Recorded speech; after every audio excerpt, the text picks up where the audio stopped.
Hey guys, this is Steve Judkins with Keller Williams and Team Judkins Real Estate. Hey, I just wanted to go over a little bit about the buying process today. I've talked with a friend of mine the other night, and he was a little bit confused on how it works as far as with a seller's agent and a buyer's agent. So I just thought I'd explain the buyer's agent process and how I like to do things. I have a simple 12-step blueprint basically that helps us accomplish our needs and kind of eliminates any problems or miscommunications right off the bat. So let me just start. Number one, we do a consultation. When I meet somebody, I either talk with them on the phone or in person. Sometimes I like to do it in person. It's a little bit more personable. And we discuss the needs and your wants, and we actually create a blueprint for your home buying plan. And we go through everything in detail about what we're going to discuss today. Okay, that's number one.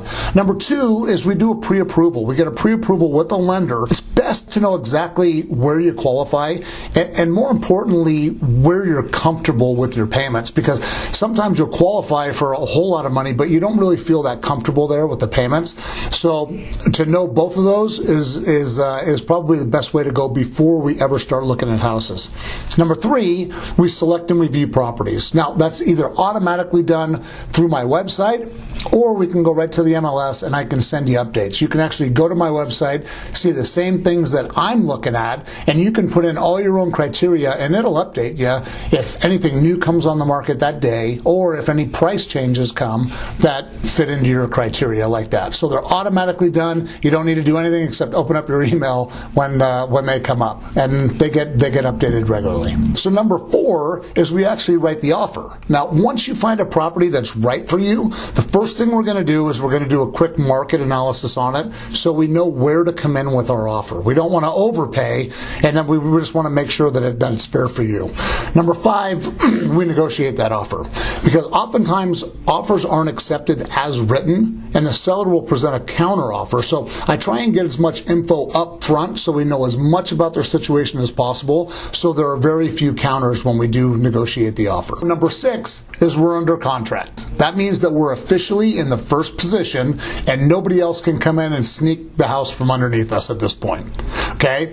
So number seven is the earnest money. Now, when we write the offer, typically the earnest money is attached with the offer. And there's a couple different strategies that we use for the earnest money depending on the situation. If it's multiple offers, different than new construction. Completely different way to use that earnest money and, to kind of balance the scales in your favor a little bit. Number eight is the seller's disclosure deadline.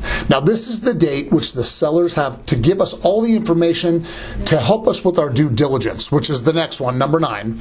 But what they do is they give us a 6-page seller's property condition disclosure, which talks everything about the house, from the HVAC to the electrical to the plumbing to the foundation.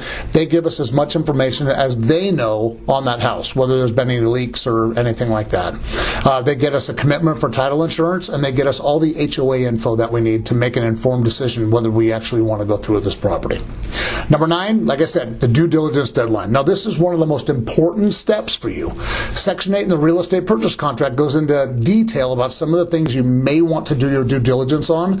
So it's your right to analyze the property and make sure that it's a good fit for you, okay? I strongly encourage getting a professional home inspection done. And I can recommend a couple companies that I've used in the past that do a pretty good job, okay, if you need it. Number 10, the financing and appraisal deadline. Now, this is the deadline that the lender will order an appraisal to confirm that the value is there. We need to have that appraisal back by that date, and you will also verify that the loan terms that you got are acceptable to you before this deadline, okay?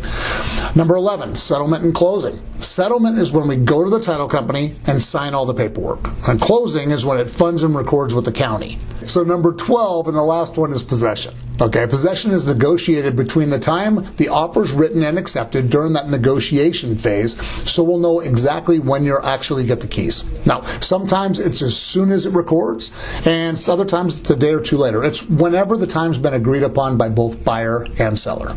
So those are the 12 basic steps in the home buying process as I do it. If you have any questions about this or anything else real estate related, if you want to know about a particular house that's for sale, or you're curious about what your house might sell for if we put it on the market, just give me a call, text me, email me, whatever. I'd love to chat with you. Thanks again for watching this video. I hope it helps.